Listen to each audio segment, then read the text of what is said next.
tardes, mi nombre es Fernando Cebrián. Es un placer estar aquí con todos vosotros presentando este webinar. Antes de empezar, quería desearos a todos los compañeros que vayáis a ver el webinar, que espero que estéis bien, tanto vosotros como vuestras familias, que hayáis pasado una buena cuarentena dentro de la medida de lo posible, dentro de lo complicado que ha sido la situación. Y quería agradecer al COEM, al Colegio de Odontólogos y Estomatólogos de la Comunidad de Madrid, la oportunidad de estar aquí hoy con todos vosotros presentando el webinar, y en especial al doctor Luis Segura Morí, que fue la persona que contactó conmigo. La verdad es que me hace mucha ilusión estar presente en los jueves formativos del COEM, y me presento brevemente. Soy profesor colaborador del Máster de Implantología Avanzada de la Universidad Rey Juan Carlos y formo parte del grupo de formación CC Regeneración Tisular junto al doctor Francisco Carroquino, donde realizamos cursos de cirugía mucogingival y cirugía regenerativa, como es el caso que vamos a tratar hoy.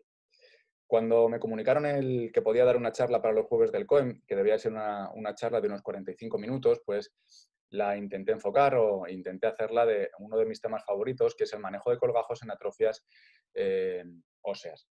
Pero evidentemente esto es un tema que nos podría dar para 4 o 5 horas o estar todo el día hablando de ello. Entonces intenté enfocarlo a dar algunos tips sobre el manejo de los colgajos en atrofias verticales del maxilar superior. ¿Por qué del maxilar superior? Porque creo que son un poco más complejas de solucionar en relación al manejo de los tejidos blandos, a dar pasividad a los colgajos y al evitar que tengamos exposiciones de nuestras regeneraciones. Al final en la mandíbula tenemos dos colgajos, el lingual y el vestibular, y va a ser más fácil el que podamos conseguir un correcto cierre primario. Sin embargo, en el maxilar esto se complica un poco y creo que para todos los compañeros que os guste la cirugía, pues podemos dar algunos tips que pueden venir bien en este tipo de cirugías. Pongo esta imagen para que entendamos que lo que vamos a contar hoy es nuestra manera de trabajar los colgajos, nuestra manera de enfocar la cirugía regenerativa en el maxilar superior, y que individualizando cada caso lo podemos utilizar, ya utilicemos mallas de titanio, membranas de PTFE reforzadas, que son lo que en la gran mayoría de los casos nosotros solemos utilizar para solucionar atrofias verticales, o injertos autólogos utilizando, por ejemplo, la técnica de Curie. Como os decía, en la gran mayoría de los casos en los que nos enfrentamos ante este tipo de defectos verticales, nosotros solemos utilizar la regeneración ósea guiada mediante el uso de membranas no reabsorbibles con refuerzos de titanio. ¿Por qué? Porque bajo nuestra experiencia y bajo el aval científico de la literatura, sabemos que son técnicas completamente predecibles para poder combatir este tipo de defectos. Vamos a conseguir un hueso estable a largo plazo, ¿de acuerdo? Para luego poder colocar nuestros implantes, y podemos realizar las cirugías con escasa morbilidad. Siempre, evidentemente, van a ser cirugías bastante mórbidas, pero la morbilidad puede ser reducida en comparación con otras técnicas. Bajo mi punto de vista, creo que es importante que todos los compañeros sepamos, empecemos a saber solucionar ese tipo de atrofias, porque cada vez nos las vamos a encontrar más. Cada vez la perimplantitis está haciendo que haya más este tipo de defectos. Yo cada vez me enfrento más a ellos en la clínica diaria, y creo que es importante que sepamos manejarlos de una manera correcta. Y para poder manejar estos defectos de una manera correcta, hay un punto fundamental que tenemos que saber manejar, que es el manejo de los tejidos blandos. Si no tenemos un correcto manejo de los tejidos blandos, da igual la técnica que utilicemos, podéis utilizar la técnica que queráis, que vamos a tener complicaciones. Y al final, las complicaciones, por ejemplo, esta que vemos aquí, una exposición de una membrana de PTFE, se van a traducir en una pérdida de hueso, en una pérdida, una alteración de la regeneración. Al final, esta imagen es la pesadilla de todos los compañeros que empezábamos a hacer cirugía regenerativa, y todo esto se enfoca al manejo de los colgajos. Si yo no hago un correcto manejo de los colgajos, voy a esperar tener una imagen como esta en mi regeneración. Afortunadamente, hoy en día contamos con multitud de técnicas que nos ayudan a disminuir estas complicaciones. La incidencia de complicaciones cada vez es más baja, ¿de acuerdo? Y por lo menos en la cicatrización primaria, la aparición de exposiciones pues es bastante baja y la podemos controlar bastante bien. Porque lo que está claro es que cuando hay una exposición, y evidentemente cuando hay una infección, se va a perder hueso, en mayor o menor grado, pero se va a perder hueso. Este artículo de Lim, publicado en 2018, me parece uno de los más interesantes publicados últimamente sobre el manejo de los colgajos, ya que nos dice varias cosas muy importantes, como por ejemplo que las complicaciones de los tejidos blandos van a ser comunes y ocurren siempre después de cirugía regenerativa, y nos ocurren a todos y nos seguirán ocurriendo. y que rondan entre el 16 y el 17% aproximadamente. Sí que es verdad que antes las complicaciones pues eran mucho más frecuentes que ahora, porque ahora conocemos muchas más cosas. Las exposiciones van a producir una pérdida de hueso que puede rondar entre el 50, 80 e incluso el 100% si se acompañan de una infección en el estadio primario de la regeneración. El tipo de membrana no parece influir significativamente en el ratio de complicación, y hay una cosa muy importante, que es que dice o concluye que el manejo de los tejidos blandos parece ser el factor clave para evitar este tipo de complicaciones y aumentar el éxito en regeneración osseguiada. Y como os decía, pues hoy en día contamos con multitud de artículos que se han ido publicando en los últimos años de diferentes técnicas para poder manejar correctamente los colgajos, y que estos colgajos, a la hora de suturarse, pues puedan tener la menor tensión posible, que es lo que nos va a garantizar al final el que una regeneración no se abra. Y eso es lo que tenemos que buscar siempre en nuestras regeneraciones, el intentar obtener la menor tensión posible a la hora de suturar para que tengamos menos riesgo de dehiscencia. Y esto ha sido ampliamente estudiado. Aquí tenéis un estudio de Rino Burkhardt, donde nos dice que evidentemente cuanta más tensión tengan nuestros colgajos a la hora de suturarse, mayor va a ser el riesgo de dehiscencia. ¿De acuerdo? Hace como una escala, y lo que concluye es que en las cirugías donde los colgajos tengan una tensión de más de 10 gramos a la hora de suturarse, el riesgo de exposición o la aparición de exposiciones puede rondar entre el 40 y el 100%. ¿De acuerdo? Es decir, si yo tengo un colgajo el cual suturo a mi otro colgajo y tienen más de 10 gramos de tensión, voy a esperar como mínimo en el 50% de los casos el tener una complicación. Sin embargo, esto disminuye hasta el 10% cuando esa tensión es entre 5 y 10 gramos, y según Rino Burkhardt en el artículo, disminuye al 0% cuando se suturan los colgajos con menos de 5 gramos en la regeneración. Es decir, objetivo de toda nuestra regeneración es que los colgajos a la hora de suturarse tengan menos de 5 gramos de fuerza para que no haya estas complicaciones. Es decir, tenemos que tener un correcto manejo de los colgajos. Si no, solo tenemos que saber liberar los colgajos bien. El manejo de los colgajos supone 3 cosas. Realizar un diseño correcto de la incisión. Desde el minuto 1 antes de hacer la cirugía ya tenemos que tener planificada la incisión, porque esto nos va a ayudar o a perjudicar en el éxito de la cirugía regenerativa. En segundo lugar, saber qué técnicas de liberación de colgajos tengo y cuál manejo mejor y cómo lo tengo que manejar. Y en tercer lugar, realizar una técnica correcta de sutura como mínimo en 2 planos. En cirugía regenerativa sabéis que tenemos que combinar colchoneros horizontales que se sitúan más o menos a unos 5 o 6 milímetros de la línea de la incisión, con puntos simples que terminan de cerrar la regeneración. Y luego vamos a ver alguna cosa de la sutura específicamente para el maxilar superior.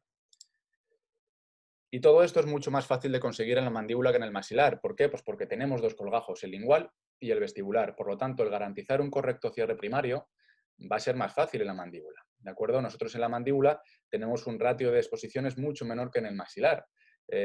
Si hablamos de infecciones, esto puede ser diferente. Personalmente creo que las infecciones en la mandíbula son más frecuentes, dentro de que tampoco son muy frecuentes, pero son algo más frecuentes que en el maxilar. Sin embargo, las exposiciones, por lo menos en la cicatrización primaria, van a ser menores porque tenemos 2 colgajos móviles.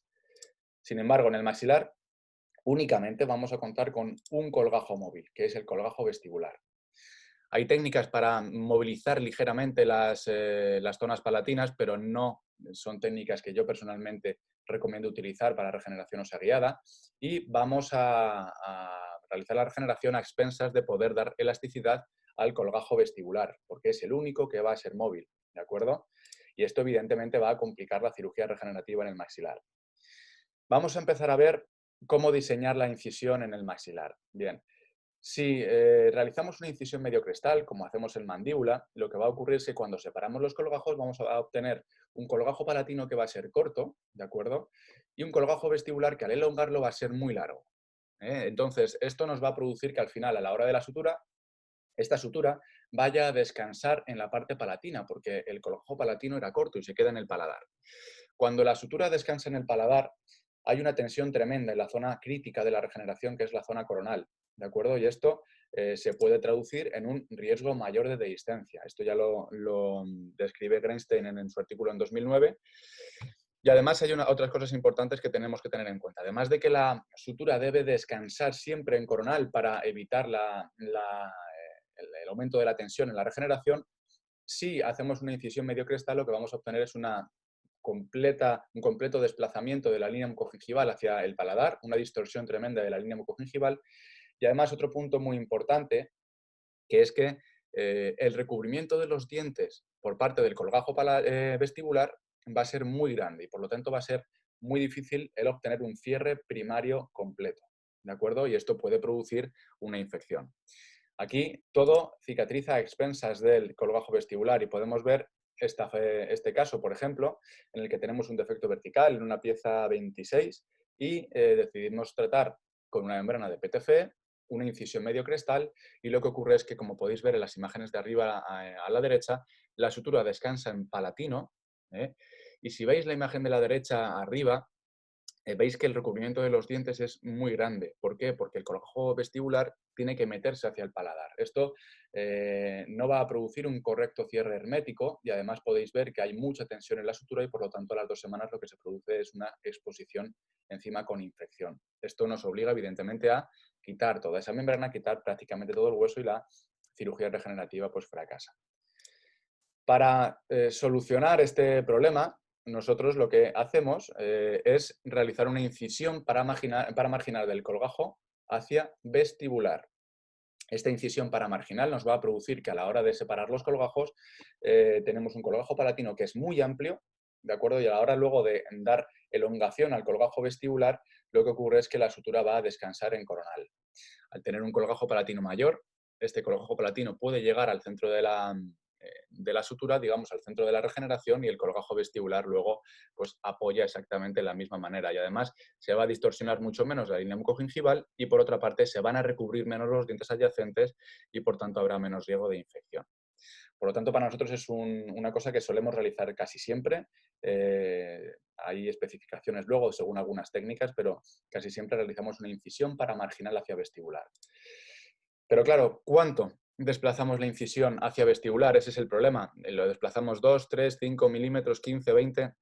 Bueno, pues nosotros hacemos una regla que es que, vamos a ver, para hacer la sutura en 2 planos necesitamos colchoneros horizontales que se realicen a 5 milímetros de la zona de la incisión. Por lo tanto, tenemos 5 milímetros de tejido que vamos a perder, porque se van a invertir los colgajos y vamos a perder esos 5 milímetros de tejido tanto en el paladar como en el vestíbulo. Entonces, siempre como mínimo desplazaremos 5 milímetros la incisión hacia vestibular. En atrofias verticales, dependiendo del grado de la atrofia, vamos a irnos más hacia vestibular o menos. Por ejemplo, si tenemos un defecto de 5 milímetros, lo que haremos será sumar esos 5 milímetros de defecto más los 5 milímetros de los colgajos, de los colchoneros horizontales, de tal manera que nos dan un máximo de 10 milímetros. Entonces tendremos que desplazar 10 milímetros hacia vestibular. ¿Desde dónde? Desde la base del defecto en palatino. Sabemos por el escáner dónde está la base del defecto palatina y trasladamos el punto de la base del defecto del hueso palatino hacia la zona de la encía. De tal manera que desde ese punto de la encía nos vamos hacia vestibular esos 10 milímetros que hemos acordado para hacer la incisión paramarginal. Y en ese punto es donde realizaríamos la incisión. Intentaremos siempre que la incisión pues esté bajo la línea mucogingival, porque al final por encima de la línea mucogingival es donde hay una gran vascularización y podremos alterar un poquito más la vascularización del colgajo, pero en muchos casos yo personalmente me he ido por encima de la línea mucogingival para poder luego suturar correctamente y la cicatrización ha sido perfecta. Cuanto más estrecho es el defecto, pues más me tendré que ir hacia vestibular con esa técnica. Bien, una vez que hemos marcado la incisión, separamos los colgajos y realizaremos las maniobras de elasticidad en el colgajo vestibular. Luego vamos a contar un poco cuáles podemos realizar en el maxilar superior y luego a la hora de la sutura pues todo nos va a descansar en coronal y esto va a hacer que la tensión disminuya mucho. Para entender todo esto y para explicar las maniobras de los colgajos que podemos hacer, voy a presentar un caso clínico que es el caso que nos va a llevar toda la charla. Porque creo que es un caso que es bastante fácil de ver estas cosas. Además es un defecto que es triangular, con lo que vamos a poder individualizar mucho la incisión y explicarla correctamente. Veis que es un caso en el que el paciente va a llevar una corona sobre dientes en 22 y en 25 e implantes en 23, 24 y 26. Tenemos un defecto combinado vertical y horizontal. En la zona de la izquierda os he pintado en naranja donde está el límite del defecto en palatino y en azul donde está el límite del defecto en vestibular. Como veis, es un defecto combinado horizontal y vertical en el que la forma es triangular. Y he elegido este defecto porque me parece interesante la forma de realizar la incisión que tenemos que hacer. Lo que vamos a hacer dentro del defecto es, en varias zonas del defecto, aproximadamente cada 2-3 milímetros del defecto, vamos a saber qué defecto tengo hasta donde están nuestros picos óseos. Es decir, en la primera zona tenemos 4 milímetros de defecto vertical, en la siguiente 7, en la siguiente 5 y en la siguiente 3. Separadas estas zonas por unos 2 milímetros aproximadamente. Entonces, ¿qué vamos a hacer? Pues tendremos que desplazar estos mismos milímetros hacia vestibular sumando los milímetros de los colchoneros horizontales. Para esto, como os decía antes, nos imaginamos una línea imaginaria en la base del paladar y unos puntos que trasladamos hacia la encía, que esos puntos los he marcado para que se viera en la presentación, pero no es necesario, evidentemente, que vosotros los marquéis. Y desde cada punto tenemos que desplazarnos los milímetros correspondientes hacia la zona vestibular. En el primero creo que eran 4, 7, 5 y 3, más los 5 en cada uno de los colchoneros horizontales. De tal manera que esta sería la incisión mediocrestal que haríamos normalmente y lo que hacemos es desplazar hacia vestibular y esta sería la línea donde tendríamos que realizar la incisión. Como veis, no es una línea recta. Cuando tenemos un defecto vertical recto, esta línea sí sería recta, pero como el defecto es triangular, lo que va a ocurrir es que nuestra incisión va a ser más o menos triangular, ¿vale? Y sería esta incisión la que realizamos de manera paramarginal para luego poder sellar todo correctamente. Una cosa fundamental cuando llegamos a este paso es que la angulación del bisturí debe ser perpendicular a la del hueso, no puede ser paralela al hueso. Es decir, no podemos realizar una incisión paramarginal hacia vestibular y orientar el bisturí de la misma manera que realizamos una incisión crestal. Tenemos que girar el bisturí prácticamente a 90 grados. ¿Para qué? Para que el corte sea perpendicular al hueso y por lo tanto los colgajos y no tengamos ningún riesgo de fenestración y luego los colgajos puedan adaptarse correctamente sin adelgazarlos. Sobre todo en un caso como este en el que tenemos mucho tejido blando, aunque el defecto es grande, y nos puede confundir el tema de la incisión. Por lo tanto, esta sería la incisión completa, digamos, en el caso que hemos elegido. Hay varios puntos. La primera, el punto número 1, la incisión paramarginal hacia vestibular. Tenéis pintada en la derecha una línea discontinua donde sería la incisión mediocrestal y lo que hacemos es desplazar, según los milímetros que necesitemos, la incisión hacia vestibular. En segundo lugar, lo que hacemos en este caso, no lo hacemos en el 100% de los casos, pero yo sí que personalmente lo realizo cada vez más, es una incisión en la base de la papila, ¿vale? Esto lo realizo por dos motivos. En primer lugar, porque bueno, luego va a llevar carillas y estéticamente pues, la papila, en un caso en el que ya hemos perdido hueso interproximal, se puede afectar mucho si hacemos una incisión de la papila, pero sobre todo es porque cuando nosotros vayamos a suturar luego el colgajo a la zona de la papila, voy a tener un punto fijo que es la papila que va a hacer que el colgajo no suba hacia arriba, no se vaya hacia coronal, que es un problema que yo personalmente veo muchas veces en las regeneraciones verticales. Cuando tengo que dar mucha elasticidad a los colgajos y tengo un defecto grande, luego a la hora de llevar el colgajo hacia coronal, lo que me encuentro es que en las zonas adyacentes a la regeneración muchas veces los dientes se me cubren un poco, y eso me va a hacer que no tenga un cierre completamente hermético. Por lo tanto, en ocasiones lo que realizamos es una incisión en la base de la papila para suturar el colgajo a esa papila y que se quede completamente estable. ¿De acuerdo? Y luego realizamos dos incisiones en palatino, en las líneas ángulo de los dientes adyacentes en mesial y distal a la regeneración. Son unas incisiones de unos 4, 5, incluso 6 milímetros a veces, pero no mucho más para no afectar la vascularización del colgajo palatino, pero lo que sí que me va a producir es una mejor visibilidad para poder realizar correctamente la cirugía. ¿Y qué obtenemos cuando abrimos el colgajo? Pues que lo normal es que este colgajo palatino fuera muy cortito, ¿de acuerdo? Porque en una atrofia vertical al final pues tenemos el colgajo palatino muy arriba. Sin embargo, en este caso podéis ver que el colgajo palatino mide prácticamente 15 milímetros. Es un colgajo palatino que es más difícil que se vaya a necrosar. Entonces, esto me va a ayudar a que luego la regeneración pueda descansar encima de dos colgajos bien firmes, ¿de acuerdo?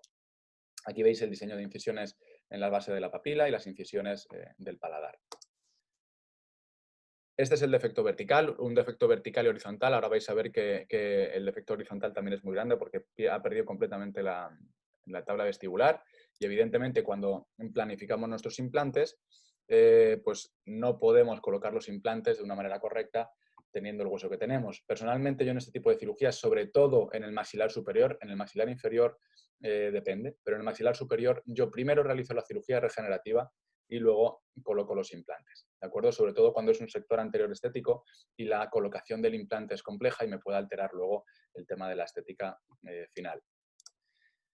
El defecto horizontal es este que veis, un defecto en el que además de perder verticalmente hemos perdido toda la tabla vestibular, el paciente se sometió a cirugías de apicectomías y al final, pues bueno, fue un poco mal y tenemos un defecto bastante amplio en sentido horizontal. Como es un sector estético y yo le quiero dar mucho volumen, para mí la mejor opción para solucionar esta atrofia es la utilización de una membrana de PTFE, como vamos a ver luego. En este punto es cuando realizamos el manejo de los colgajos. Lo realizamos ahora en el maxilar porque hay una cosa diferente a la mandíbula, que es que la mandíbula, bueno, es una zona en la que vamos a ver mejor y vamos a poder preparar mejor el colgajo de una manera más sencilla. Además hay menos musculatura, menos grasa y el sangrado va a ser menor. Por lo tanto, en la mandíbula yo muchas veces realizo la cirugía, la regeneración y luego manejo el colgajo vestibular, pero en el maxilar siempre realizamos el manejo del colgajo vestibular antes de la regeneración, porque si no, puede haber un sangrado importante y luego un hematoma muy grande para el paciente. Además, se nos dificulta un poquito si no la cirugía y la sutura. En este caso vamos a ver qué técnicas del manejo del colgajo podemos usar en el maxilar o qué técnicas nosotros solemos utilizar en el maxilar y las he dividido en dos, dependiendo del material regenerativo que utilicemos. En primer lugar, para este tipo de cirugías en las que realizamos membranas de PTFE, la técnica que solemos utilizar para solucionar este tipo de atrofias es la PRI, la incisión liberadora perióstica combinada con el brushing. Descrito ya hace mucho tiempo por Grenstein, luego Ronda en 2015 sacó su artículo de manejo del colgajo vestibular, que únicamente lo realiza en mandíbula, no hay ningún caso del maxilar, pero realmente creo que es muy útil para poder solucionar ese tipo de atrofias porque no puede dar muchísimos milímetros de elasticidad. Lo que consiste es en realizar una incisión muy fina con la punta del bisturí, como veis en la izquierda, unos 0,3 milímetros desde descarga hasta descarga de nuestra regeneración, más o menos un poquito por encima del fondo del vestíbulo, un poquito más coronal del fondo del vestíbulo y únicamente cortando el periósteo sin cortar las estructuras subyacentes. Una vez realizamos esta incisión, realizaremos movimientos de barrido con el bisturí para eliminar los haces periósticos y con un instrumento romo o con el propio bisturí daremos flexibilidad a nuestro colgajo para que el tejido conectivo se vaya elongando. He colocado un vídeo en el que se puede ver bien cómo realizamos la técnica en el maxilar, en la arcada superior. Es complejo de grabar porque al final, como os digo, el maxilar superior pues se ve un poquito peor y la cámara la tienes que orientar de una manera un poco más compleja, pero creo que se puede ver bien. Es indistinta, da igual si empezamos por mesial o por distal y el sentido de la incisión, pero sí que tiene que ser una incisión en un solo tramo, con una hoja del 15, nosotros utilizamos una hoja del 15, que conecte ambos extremos de las descargas. Y tiene que ser una incisión, como veis, superficial. No tenemos que dar un corte muy profundo. Conectaremos las dos zonas y luego con el bisturí girado ligeramente vamos a ir cortando los haces que se puedan quedar del periósteo, para luego, con un instrumento romo, meternos dentro del conectivo, ¿de acuerdo? Aquí podéis ver diferenciado el periósteo del conectivo y dentro del conectivo pues vamos a ir tirando y traccionando hacia coronal para darle la elasticidad al colgajo. Como podéis ver, no hay sangrado, realmente si se realiza de una manera correcta, luego la inflamación postoperatoria es mínima y realmente es muy fácil obtener una buena elasticidad realizando esa técnica, aunque es quizá algo compleja en el maxilar superior porque la visibilidad es reducida. Como veis, vamos traccionando cada vez más del colgajo y este colgajo pues, va cediendo hacia coronal. ¿Cuánto va a ceder hacia coronal? Pues tenemos que garantizar que por lo menos llegue a tapar el borde incisal de los dientes adyacentes y yo siempre intento que por lo menos pase 5 milímetros más del diente adyacente para asegurarme luego una sutura correcta. Aquí veis las fases, primero la incisión perióstica liberadora en la parte de arriba, el barrido con la hoja del 15 en la zona de la izquierda, ya obtenemos mucha más liberación, y al final el brushing, el cepillado en la derecha, donde ya obtenemos una gran liberación del colgajo. Incluso aquí podríamos ganar aún más. En ciertos casos en los que el periósteo está dañado previamente, tenemos cicatrices o en regeneraciones muy grandes, en ocasiones con esa técnica no es suficiente. En el maxilar superior, en el inferior prácticamente siempre es suficiente, pero en el maxilar superior muchas veces necesitamos un poquito más. ¿Y cómo vamos a realizar ese poquito más? Esa técnica complementaria, bien, pues es realizando una incisión. Pero esta incisión no puede ser una incisión profunda que vaya paralela al hueso y que vaya muy profunda a cortar en estos planos musculares. ¿Por qué? Porque tenemos un montón de estructuras vasculares en el maxilar superior, tenemos también la bola de Pichat, que es una estructura completamente vascular, y si nosotros vamos realizando un corte muy profundo, lo que vamos a obtener es una gran inflamación posoperatoria. ¿Vale? Y además tenemos un plano muscular muy fuerte, tenemos además el espacio bucal que se puede inflamar mucho al lado del cigomático, y la elasticidad del colgajo cuando hacemos estos cortes muy profundos, muy arriba y muy, muy fuertes, pues no vamos a tener tanta elasticidad y sí mucha más inflamación. Por lo tanto, lo que tendremos que hacer cuando nos falte algo de elasticidad es realizar un corte superficial como si de una cirugía mucogingival se tratase. Mucho más parecido a, por ejemplo, una técnica de tipo Zucchelli que a un corte muy profundo. Cuanto más superficial y más paralelo al colgajo, a la base externa del colgajo, mejor, porque menor inflamación va a haber y mucho más elasticidad voy a conseguir en mi colgajo. Como os digo, esto yo lo suelo utilizar para pacientes que tienen el periósteo dañado, porque son grandes regeneraciones en las que cuesta un poquito más realizar la técnica del PRI más brushing, y creo que es una técnica muy, muy buena para conseguir la elasticidad completa. Pero tenemos otra técnica que quería comentaros, que es la del double flap, que es una técnica que describió Hur en el año 2010.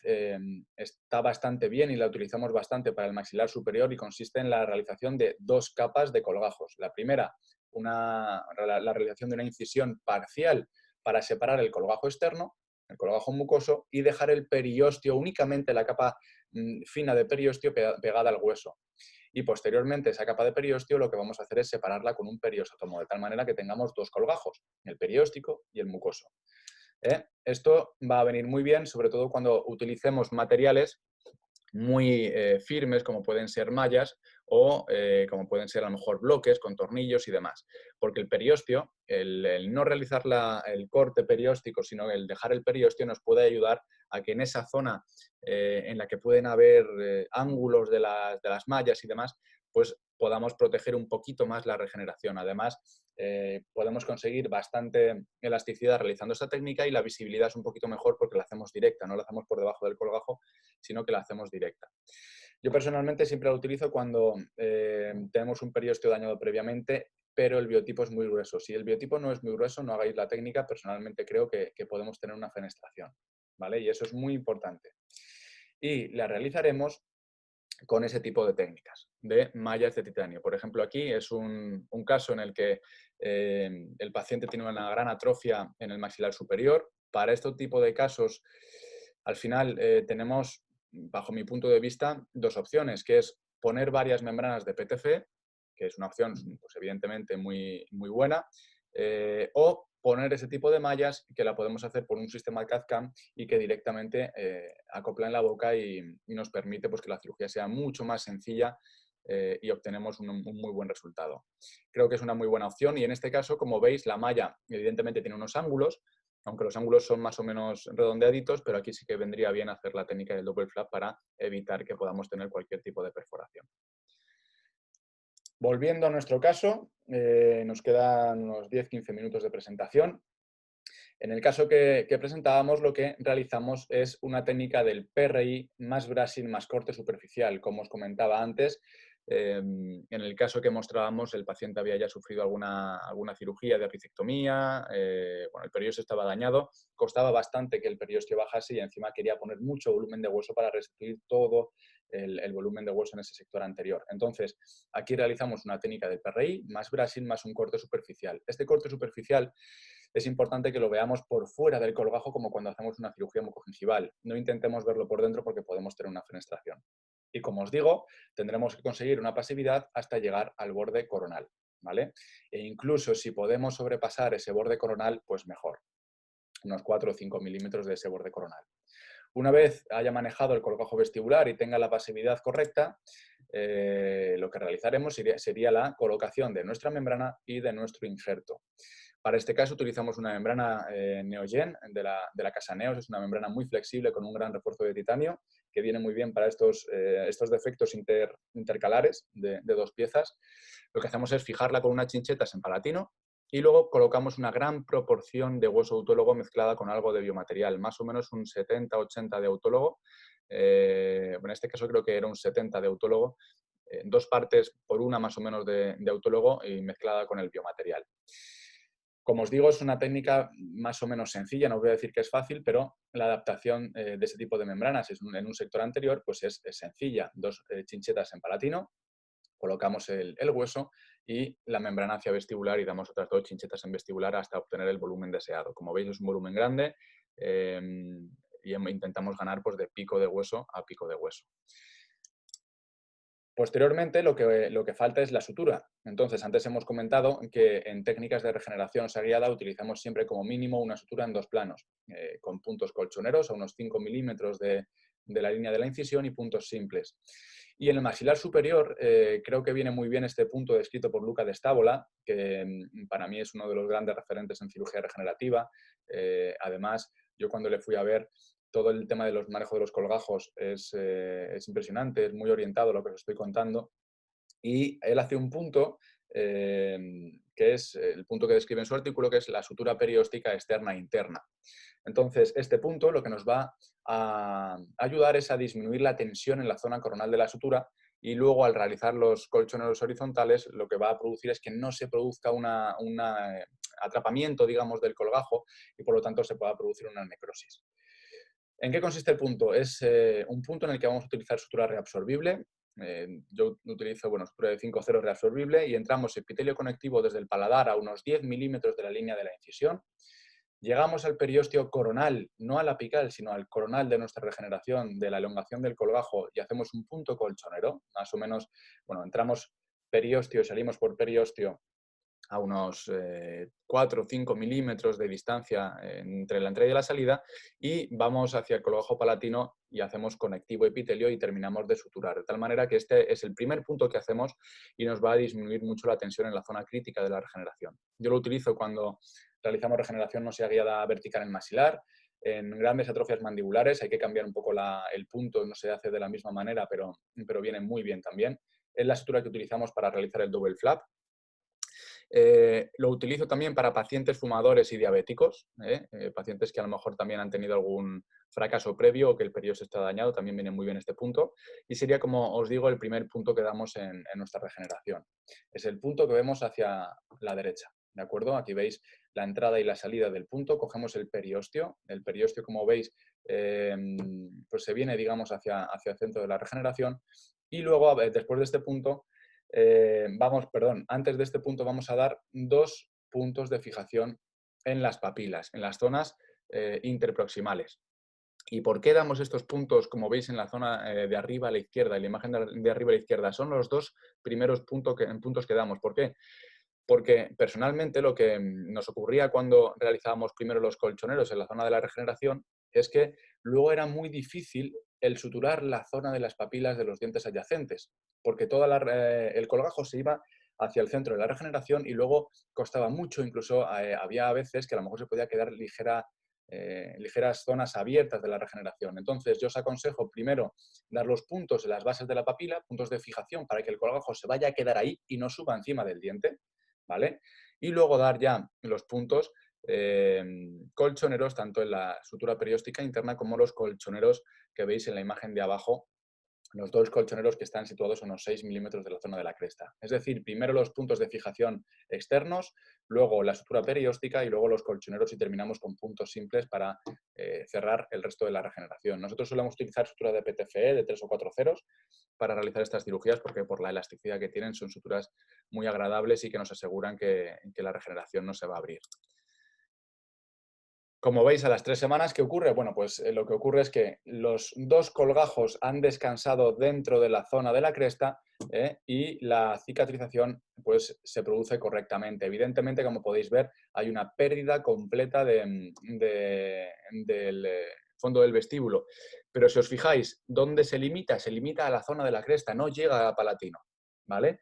Y esto es importante porque luego hacer los injertos gingivales libres o la modificación de los tejidos blandos cuando la mucosa está en la zona palatina es mucho más complicado, ¿de acuerdo? Hay que hacer unas cirugías mucho más amplias y tenemos que llegar con el injerto en la zona coronal, que es una zona de tensión y muchas veces pues, podemos tener problemas. Entonces, creo que esto nos facilita luego la manipulación de los tejidos blandos. Evidentemente, después de este tipo de cirugías, tenemos que hacer en el 100% de los casos manipulaciones de los tejidos blandos. Como veis, a los 9 meses la cicatrización es buena, es correcta, no hay ningún tipo de alteración. Y cuando vamos a hacer la cirugía de la reentrada, pues al abrir nos encontramos con esta imagen, que es una imagen muy bonita en la que podemos ver cómo la membrana se ha integrado completamente en la zona de la regeneración. Si os fijáis incluso en la zona de la chincheta de arriba a la izquierda, al hacer la primera chincheta, no se colocó la chincheta, la tuve que retirar y volver a colocarla. Entonces se creó un agujero. Como veis, se ha creado hueso encima de la membrana, porque estaba ese agujerito y tenemos hueso incluso encima de la membrana, como veis, con incluso vasos sanguíneos. Cuando veis una membrana con este color, con esta transparencia, es que la regeneración ha ido bien, ¿de acuerdo? Incluso este tipo de membranas luego cuesta bastante el retirarlas porque se quedan completamente pegaditas al injerto. Lo que hacemos es retirar las chinchetas de vestibular y vamos retirando la membrana hasta que vemos el hueso regenerado completamente en sentido vertical y en sentido horizontal. Como veis, al colocar mucha proporción de injerto autólogo y dejar la regeneración, en este caso la dejamos 10 meses, un mes más, digamos, de lo que es lo normal, pues obtenemos un hueso completamente estable. De hecho, no se diferencia lo que es biomaterial de lo que no es biomaterial. El hueso es completamente firme y, evidentemente, pues ya podemos colocar los implantes en una posición tridimensionalmente adecuada. En sentido horizontal hemos ganado todo el volumen que deseábamos para luego poder realizar las restauraciones estéticas. Y si os fijáis, apenas hay capa de tejido conectivo, el hueso es completamente estable, pero tenemos que tener en cuenta una cosa cuando obtenemos un hueso como este, y es que no tenemos que equivocarnos en la posición de los implantes, ¿de acuerdo? Porque podemos tener el fallo de que como tenemos mucho hueso, colocamos el implante hacia vestibular y eso sería un gran fallo, ¿de acuerdo? Porque el día de mañana, evidentemente, la regeneración osseguiada es súper estable en el tiempo, pero si colocamos el implante hacia vestibular tendremos un problema. Entonces, en estos casos, lo que siempre suelo utilizar es una cosa muy sencilla, que es realizar un encerado de modelo del paciente y utilizar una guía de un ESIX, ¿de acuerdo? Que es la misma férula que el paciente lleva durante el periodo de cicatrización. En este caso, llevo un provisional dentro soportado, pero bueno, suelo utilizar este tipo de férulas como tema provisional y la utilizo luego para la cirugía para colocar los implantes exactamente en la posición en la que tienen que ir y no equivocarme en sentido vestíbulo palatino o en sentido mesiodistal, ¿de acuerdo? Le hacéis unos agujeritos, realizáis los 2-3 primeras fresas con este sistema y luego ya podéis colocar el implante. En este caso, el implante tiene que ir donde tenga que ir, según la filosofía de vuestro implante.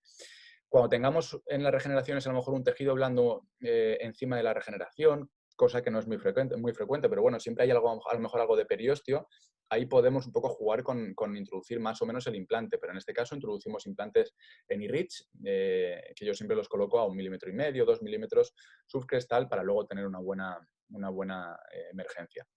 Como veis la imagen de la izquierda, pues el volumen que hemos conseguido es muy bueno.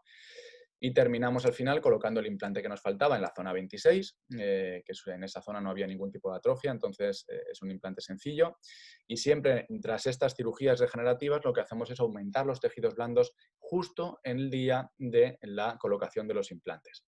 En ocasiones lo que hacemos es hacer un relining, un reaumento, cuando a lo mejor vemos que esa regeneración pues hay una capa de periostio encima, pero en este caso que no hay nada de periostio, lo que hacemos directamente es aumentar el tejido blando para luego tener más grosor y realizar finalmente un injerto gingival libre. Este tejido blando lo obtenemos de la parte palatina, ya que el paciente tenía un gran paladar y únicamente lo suturamos a los dientes con sutura reabsorbible.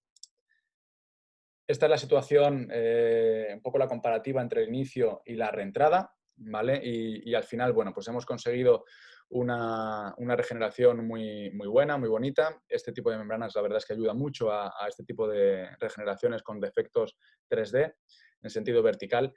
Pero como os digo, todo esto al final es dependiente del manejo de los tejidos blandos que nosotros realicemos en nuestra cirugía. Si no somos capaces de manejar correctamente los tejidos blandos, este tipo de cirugías no van a ir bien. Y hoy en día, como os digo, el realizar este tipo de manejos, lo que hay que hacer es formarse mucho, leer mucho y practicar, practicar y practicar, ¿vale? Entonces eso es lo que creo que es más importante en este tipo de cirugías. Como conclusiones, el manejo de los tejidos blandos es el factor clave para conseguir el éxito en ROG, en la regeneración ósea guiada. Debemos individualizar cada caso según la regeneración, los materiales, el área y el paciente. Debemos planificar la cirugía previamente, y con cirugía me refiero a incisión, a maniobras de pasividad y a qué sutura voy a colocar, además de, evidentemente, a cómo voy a colocar mi injerto. Debemos conocer la anatomía y las estructuras anatómicas que tiene el paciente en ese área para intentar preservarlas de la mejor manera posible. Y hoy en día, afortunadamente, contamos con diversas técnicas que nos ayudan a asegurar un correcto cierre hermético. Bien, pues con todo esto vamos a ir acabando. Os dejo aquí mi correo electrónico, la página web donde podéis consultar tanto información como los cursos que hacemos en el grupo de CC Regeneración Tisular sobre tanto cirugía mucogingival como regenerativa ósea. Mi Instagram, por si queréis preguntarme o, bueno, tenéis cualquier duda o consulta. Y nada, pues agradecer nuevamente al COEN la oportunidad que me ha dado de estar aquí hoy. Espero que se haya visualizado todo correctamente y que se haya podido entender todo. Y un abrazo muy grande y nada, que estéis todos muy bien, ¿vale? Pues muchísimas gracias.